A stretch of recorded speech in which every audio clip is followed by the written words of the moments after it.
అక్కడ జగన్ ఉన్నాడు, వైఎస్ఆర్ కాంగ్రెస్ పార్టీ ఉంది. ఇక్కడ చంద్రబాబు నాయుడు ఉన్నాడు, వెన్నుపోటు పార్టీ ఉంది. తేడా అల్లా కేవలం ఒక మనిషే.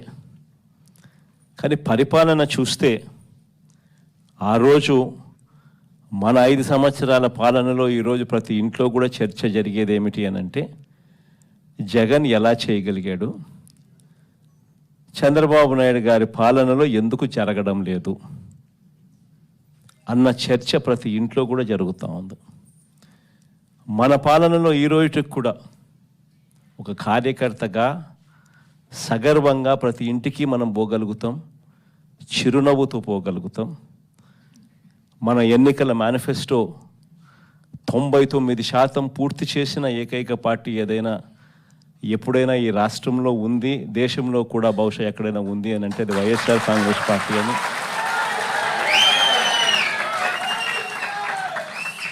సగర్వంగా చిరునవ్వుతో ప్రతి ఇంటికి వెళ్ళి మా పాలనలో ఇలా జరిగింది అని చెప్పి కూడా గొప్పగా మనం చెప్పుకోగలుగుతాం. ఈరోజు మన పాలనకు చంద్రబాబు నాయుడు గారి పాలనకు తేడా ప్రతి ఇంట్లో కూడా కంటికి కనిపిస్తూ ఉంది. ఎవరైనా చంద్రబాబు నాయుడు గారిని అడిగితే రెడ్ బుక్ రాజ్యం, ప్రశ్నించే గొంతు మీద కేసులు, అక్రమ కేసులు, మామూలు కేసులు కూడా కాదు, అక్రమ కేసులు, అరెస్టులు రొటీన్గా సాగుతూ ఉన్నాయి. ఏ లెవెల్లో రొటీన్గా సాగుతూ ఉన్నాయి అని అంటే లా అండ్ ఆర్డర్ అనేది గాడి తప్పింది. ఎందుకనంటే ఎప్పుడైతే పోలీసులను నువ్వు ఈ మాదిరిగా ఉపయోగించుకోవడం మొదలు పెడతావు, అప్పుడు ఆటోమేటిక్లీ గాడ్ అనేది తప్పిపోతుంది. ఈరోజు గాడి ఏ స్థాయిలో గాడి తప్పిందో మీరంతా కూడా చూస్తూ ఉన్నారు. మీ రాజమండ్రిలోనే జరిగిన ఘటన చిన్న ఉదాహరణ చెప్తా. ప్రియాంక అని చెప్పి డాక్టర్ ప్రియాంక అని చెప్పి ఓ పోస్ట్ గ్రాడ్యుయేట్ స్టూడెంట్ కళ్ళ ముందర కనిపిస్తూ ఉంది. సోషల్ మీడియాలో వీడియోస్ చూస్తే, వైరల్ అవుతూ ఉన్నాయి వీడియోస్ చూస్తే నిజంగా బాధ అనిపిస్తుంది. తాగిన మైకంలో, మత్తులో, అది మరి గాంజాయా లేకపోతే మద్యమా ఏమో కానీ ఆ మత్తులో గుద్దడం ఒకసారి కూడా కాదు, గుద్దిన తర్వాత మళ్ళీ గుద్దుకుంటూ వెళ్ళిపోవడం. అటువంటి వాళ్ళ మీద చంద్రబాబు నాయుడు గారి గవర్నమెంట్లో ఏం కేసు పెట్టినారు? సరైన సెక్షన్లలో కేసులు కూడా పెట్టే కార్యక్రమం కూడా జరగల. చివరికి ఆ పాప నాన్న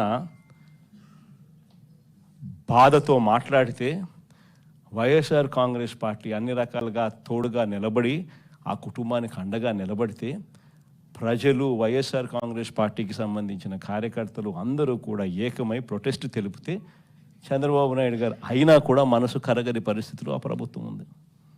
మరోవైపున చూస్తే దొంగ కేసులు ఏ స్థాయిలో ఉన్నాయి. మన అప్పలరాజు డాక్టర్ శ్రీకాకుళం ఒకసారి చూస్తే పాపం అప్పలరాజు కొడుకు బైక్ యాక్సిడెంటు, కారు కాదు, 18 ఏళ్ళ పిల్లోడు, బైక్ యాక్సిడెంటు. పాపం బైక్ యాక్సిడెంట్ పొరపాటున జరిగితే వెంటనే ఆ పిల్లోడు 108కి వెంటనే ఆ పిల్లోడే ఫోన్ చేసినాడు. ఆపి ఆ ఒక గొర్రెల కాపర్ని గుద్దిన అతన్ని పాపం తానే సిపిఆర్ కూడా చేసినాడు. మళ్ళా అప్పలరాజే మళ్ళీ పోలీసులకు కూడా ఫోన్ చేసి కూడా పిలిపించినాడు. అప్పలరాజు మీద పెట్టిన కేసు ఏంది? మర్డర్ కేసు అంట, కుట్ర అంట మర్డర్. ఇక్కడేమో రాజమండ్రిలో మత్తులో గుద్దిన చోట మళ్ళా గుద్ది రెండు మూడు సార్లు గుద్ది ఆపకుండా వెళ్ళిపోతే ఏమి చిన్న సెక్షన్లతో కేసు కళ్ళ ముందర కనిపిస్తూ ఉంది.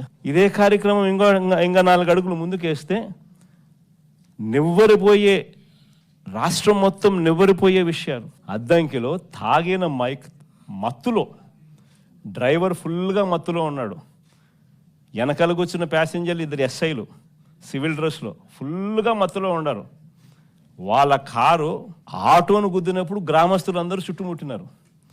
డ్రైవరు మత్తులో ఉన్నారు, ప్యాసింజర్లు మత్తులో ఉన్నారు. డిక్కీ ఓపెన్ చేస్తే డిక్కీలో గంజాయి, డబ్బులు, పోలీసు యూనిఫాము. ట్రాన్స్పోర్ట్ చేస్తున్నది ఎవరు? కారులో ఉండేది ఎవరు? 2 ఎస్ఐలు. ఫోన్ చేస్తే సిఐ వచ్చినాడు. సిఐ వచ్చి ఏం చెప్తాడు? వీడియో తీయాకంటాడు. వీడియో తీస్తే కేసులు పెడతామంట. ఆ ఎస్ఐను సీన్ నుంచి తప్పించింది ఎవరు?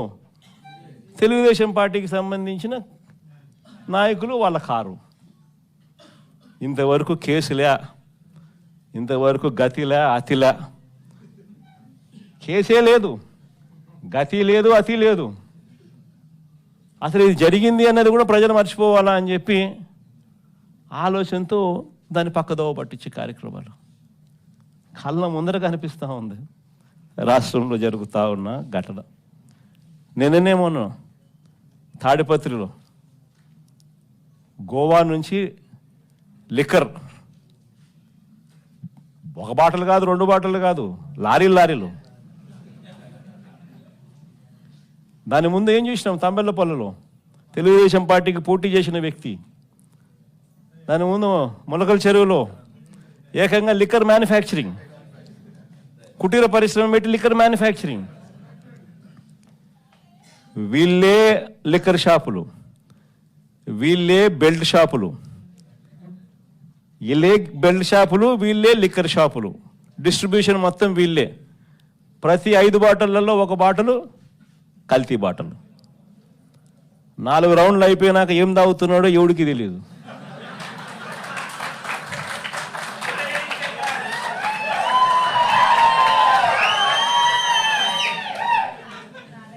లిక్కర్ షాప్ పక్కనే పర్మిట్ రూము, లిక్కర్ షాప్ పక్కనే పర్మిట్ రూము, లిక్కర్ షాప్ పక్కనే పర్మిట్ రూములు. పర్మిట్ రూముల్లో లూజ్గా మందు అమ్మడం, మందుతో పాటు బజ్జీలు పెట్టడం. 4వ రౌండ్ తర్వాత వాడు ఏం పోస్తున్నాడో వీళ్ళకు తెలియదు, పోసేవానికి తెలియదు. ప్రతి 5 బాటల్లో 1 బాటల్ కల్తీ బాటల్, ఎంఆర్పి కన్నా ఎక్కువ రేటు. ఈరోజు రాష్ట్రంలో ఏం కనపడతా ఉందనంటే, ఈరోజు మట్టి mafia, liquor mafia, sand mafia, అధిక ధరలకు పీపీఏలు, ప్రభుత్వ ఆస్తులను పప్పులకు బెల్లాలకు అమ్మడం, పోర్టులు అమ్మడం, మెడికల్ కాలేజీలు అమ్మడం, విలువైన ప్రభుత్వ భూములను ఇష్టం వచ్చినట్టుగా ఇలా కావలసిన వ్యక్తులకు శనక్కాయలకు, బెల్లాలకు ₹1 ఇచ్చేసేయడం. అమరావతిలో చూస్తే స్క్వేర్ ఫీట్ కట్టడానికి, స్క్వేర్ ఫీట్ అడుక్కు ₹20,000 పైన. స్క్వేర్ ఫీటు ₹20,000 పైన. అదే హైదరాబాద్లోనూ, బెంగళూరులోనూ, చెన్నైలోనూ 5 స్టార్ సదుపాయాలతో ఉన్న రెసిడెన్షియల్ కాంప్లెక్స్ అపార్ట్మెంట్ కట్టాలన్నా ₹4,500, మహా అయితే 5,000 కట్టడానికి అయ్యే ఖర్చు.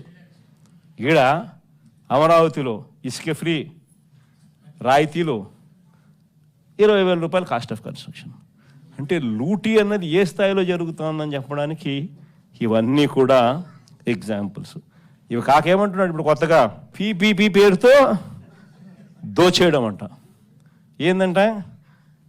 హాస్పిటల్ అంట పీపీపీ అంట, త్రాగునీరు అంట పీపీపీ అంట, ఆర్టీసీ అంట పీపీపీ అంట, చెత్త ఎత్తడం కూడా ఇక మీదట ప్రైవేట్ వాళ్ళకే అంట. అంటే ఇంక అన్ని ప్రైవేట్ వాళ్ళకంట. అంటే లంచాలు తీసుకోవడము, అన్నీ అమ్మేసేయడము. చంద్రబాబు నాయుడు గారి పాలనలో సంపద సృష్టి అంటే దాని అర్థం గవర్నమెంట్ ఆస్తులన్నీ శనక్కాయలకు, బెల్లాలకు అమ్మడము. రైతుల గురించి కనీసం పట్టించుకునే నాతులు లేడు. ఈరోజు రాష్ట్రంలో కరువు వచ్చింది. 53% వర్షం లోటు కనిపిస్తూ ఉంది. ఎక్కడ చూసినా అదే కనిపిస్తూ ఉంది. ఉత్తరాంధ్ర చూసినా అంతే, సెంట్రల్